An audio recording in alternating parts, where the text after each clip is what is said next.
شركة كنور قررت تعمل نودلز ووش في منافسة مع شركات كتير في النودلز، فتابعوا فيديو النهاردة.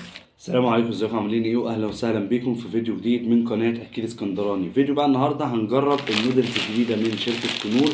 كنور قررت تعمل نودلز وتخش بقى في منافسة مع شركات كتير زي اندومي، كيلوجز، على الجاهز، ماربيلا. في شركات ياما قوي دخلت في حوار النودلز. كنور قررت انها تخش المنافسه، وعايزين بقى نشوف هل كنور هتقدر تنافس معاهم ولا لا. ده بقى اللي احنا هنعرفه في فيديو النهارده. بس قبل ما نشوف بقى اي حاجه، لايك للفيديو واشترك في القناه لو انت لسه ما اشتركتش، وفعل زر الجرس عشان يوصلك كل اشعار بالفيديوهات الجديده اللي انا بنزلها. كنور هنا بقى عملت 3 اطعمه، وهما الدجاج واللحمه وكمان بالخضار. سعر الكيس دوت عامل 5 جنيه ونص. وزن الكيس حوالي 70 جرام، يعني نفس الكمية اللي بتبقى في بقية الشركات، هي وهو نفس الوزن. في طريقتين لعمل النودلز، وهي ان انت بتحط مية على النار وبتفضل بقى ايه النودلز تستوي كده مع نفسها حوالي 3 او 4 دقايق، وبعد كده بتطلعها وتحط الكيس بتاع التوابل عليها. وفي الطريقة التانية ان انت بتحط بقى النودلز بتاعتك في طبق وتنزل عليها مية بقى من الكاتل سخنة، وتغطيها بطبق وتسيبها تبرد شوية. احنا هنجرب الطريقتين، وخلينا نجرب اول طريقة بالدجاج وهي على النار. يلا بينا. ده بقى كده شكل النودلز بتاعت كنور، كده زي ما انتم شايفينها رفيعة شوية عن بقية النودلز التانية. هنحطها في المية بالطريقة اللي احنا كلنا بنستخدمها، طبعا مش محتاجة شرح، فخلينا هنسويها كده ونشوف هتبقى عاملة ازاي. كده خلاص النودلز استوت معانا، ده كده بقى شكلها.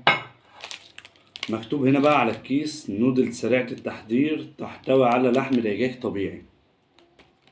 مش فاهمها دي، لحم دجاج طبيعي فيه. كاتبين برضو هنا طريقة التحضير زي ما احنا حضرناها بالظبط.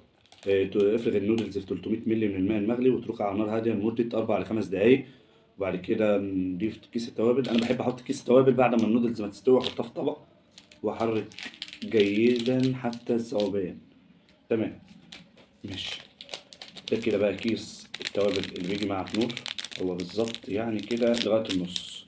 اه، نص الكيس هو اللي مليان والنص التاني فاضي. خلينا بقى نفضي التوابل بقى بتاع الدجاج الطبيعية دي ونشوفوا ايه الدنيا.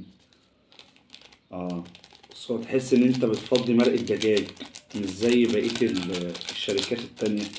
لا، الريحة هنا بتاعت التوابل كأنك بتفضي مرق الدجاج بالظبط. خلينا بقى ايه نقلب كويس كده كله في بعضه.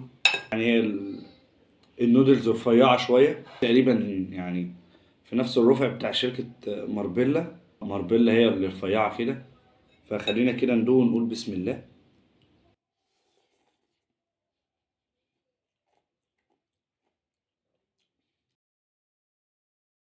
هنا التوابل مش ظاهرة خالص، مفيش طعم دجاج أصلا، مش موجود، يكاد يكون مش موجود. التوابل ضعيفة، التوابل ضعيفة، بس هي النودلز ذات نفسها كويسة.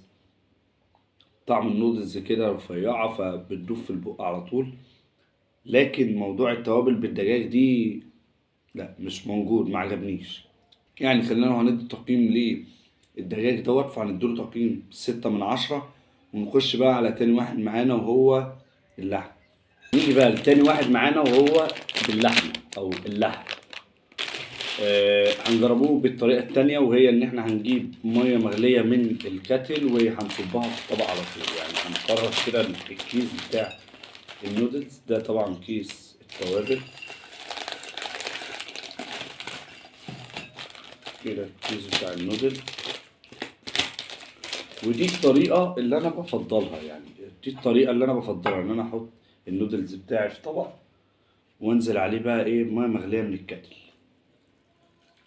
دلوقتي كده أما يبدأ يعوم. تمام، بس كده تمام. ونيجي بقى نبدأ نغطيه بقى بطبق بغطا أي حاجة، ونسيبوه حوالي دقيقتين 3 دقايق لما يبدأ النودلز بتاعنا يستوي. وبعد كده بنحط الكيس بتاع التوابل. النودلز بتاعنا استوى وهنبدأ نحط عليه الكيس بتاع التوابل. مكتوب على الكيس طبعا ان هو باللحم، نفس الشكل بتاع، يعني هي تحس انها بهارات لحمة او مرقة لحمة، غير الشركات التانية خالص.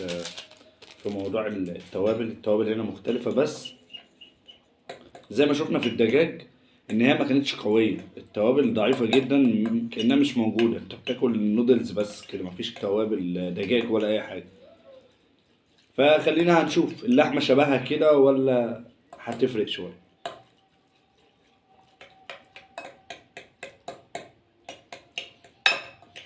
تقليبة بقى كويسة كده، بعدين ندوق. خلينا كده ندوق كنور باللحمة ونشوفه طعمه عامل ازاي. بسم الله.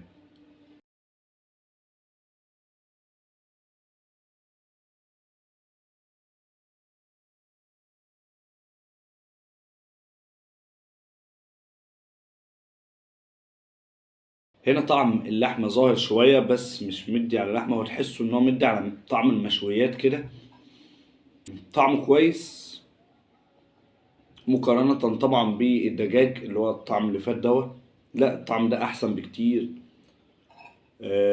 يعني خلينا لو هنديله تقييم ممكن نديله 8 من 10، ونخش بقى على اخر واحد معانا وهو الخضار.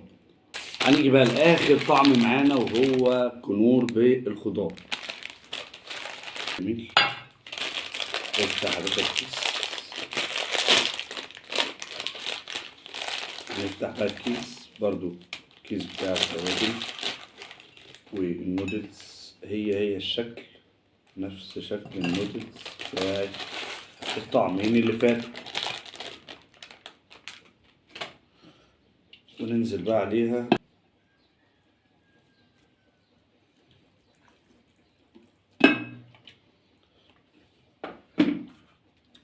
ونغطيها بقى بالغطا بتاعها، ونسيبها من 3 ل4 دقايق ونرجع له تاني.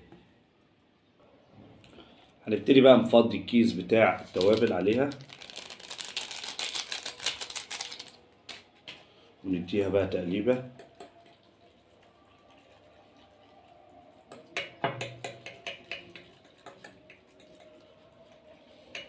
كده. تمام. خلينا بقى ندوق ونقول بسم الله.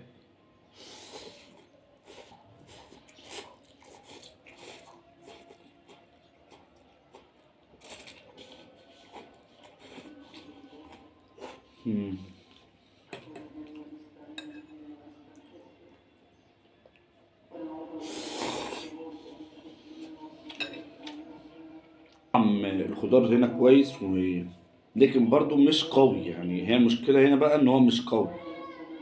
هو طعم خضار عادي، ما بتحسش بحاجة ظاهرة في الطعم، لا هو كله في بعضه كده.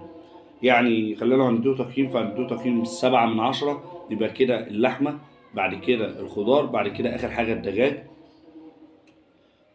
اكتبوا لي بقى رأيكم تحت في التعليقات لو حابين نعملوا مقارنة ما بين بقية الشركات بتاعة النودلز كلها، عشان كده بقوا هم كتير. ولو عجبكم الفيديو لايك للفيديو واشتركوا في القناة. ومن هنا الفيديو جديد. السلام عليكم.